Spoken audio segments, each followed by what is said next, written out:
Belgium Superior Health Council has delivered a report which supports vaping as a safer alternative to smoking, or as a quid aid which can lead to a significant reduction in health risks. The report also states that vaping is not risk-free and is therefore not recommended for non-smokers, especially the young, recommending that further long-term safety data are needed. Dr. Colin Mendelsohn, tobacco treatment clinician, founding chairman of the Australia Tobacco Harm Reduction Association, commented on the report on his blog. He shared with us his personal thoughts on why Belgium supports vaping, while in Australia the authorities are against it. Yes, look, what's happened recently is that the Belgian Superior Health Council did a review of all the evidence on vaping. It took about 2 years. It was a comprehensive review, and they came to a very sensible, evidence-based and balanced approach to vaping. So they concluded quite rightly that vaping is a far safer alternative to smoking, as we know it is. They concluded that it's an effective quitting aid, which could especially help a lot of the vulnerable smokers in that disadvantaged group, and lead to significant reductions in disease and illness in the country, as you would expect. They were very clear it's not for non-smokers, especially young people, but they recognised also that very few non-smokers were vaping regularly. So that's a really important observation. They did comment that the long-term risks are unknown, which is quite reasonable. So it's best to use vaping in the short term from a health point of view, unless there's a risk of relapsing back to smoking.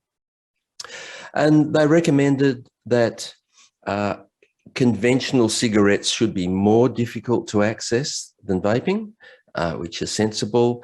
And they support the availability of vaping as a consumer product for adult smokers. And they wanted to see more education for smokers because there's so much misinformation worldwide about vaping. So that was considered a high priority. And they recommended a proportionate approach to regulation. So vaping to be regulated at a different level to that of smoking, which is of course a much higher risk product, and low excise to encourage people to make that switch. Australian authorities came out recently with a very different analysis of the data. So they looked at the very same evidence and came to a very cautious and restrictive view of vaping. They see vaping as a threat. They see it as something we just aren't ready to accept yet. And their assessment, and that's of the National Health and Medical Research Council, which is our peak health body, was mostly focused on the potential risks of vaping. The risks were exaggerated. They attributed a number of risks to vaping which are not valid, things like EVALI and seizures. They attributed vaping as a gateway to smoking, which of course we know it isn't.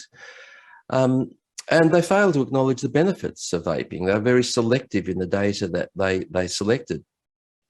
So really their assessment is not based on the scientific evidence. It's based more on a traditional ideological approach and moral concerns about vaping. And it's based on an abstinence-only approach, a zero nicotine tolerance policy. And there are other issues in the background, things like we have enormous financial benefits from smoking. There are huge taxes available from taxing cigarettes, which obviously are a threat to our treasury. There's a huge mistrust of big tobacco, and that's being used as an argument against vaping. Of course, it's not relevant, but it's constantly raised. And there's political risk. I mean, there are concerns amongst politicians if they allow vaping, there's more harm to the political side of the issue for them. So basically, they've chosen to be overcautious about vaping for all the wrong reasons. And I think it's a very short-sighted, misguided approach, which will end up costing Australian lives.